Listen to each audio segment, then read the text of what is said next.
tomatuatta riolo mapasangi lauri idi mana. Makadai asipak kawali kona nubu petatongi getenge asipak pada ki uwaye ale mariawai namun maega gunana ripadatta rupa tahu. Maksudnya orang tua kita mengajarkan agar kita selalu bersikap seperti badik atau kawali untuk menegakkan apa itu prinsip hidup dalam kebenaran.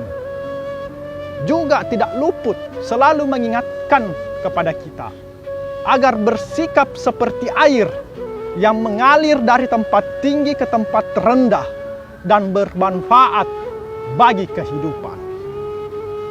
Kita disuruh untuk bersifat kawali, bukan mengedepankan arogansi, karena kawali adalah kitab bagi diri kita. Maksudnya kitab adalah dengan adanya kawali di pinggang kita, itu mengajarkan kita untuk memfilterisasi pikiran-pikiran buruk yang ada dalam diri. Semakin ada kawali di pinggang kita, maka kita semakin malu untuk berbuat keburukan, berbuat yang negatif. Karena kawali adalah pesan tersirat dari para leluhur manusia Bugis. Bersikap seperti air, jangan pernah sombong, jangan pernah pelit untuk berbagi.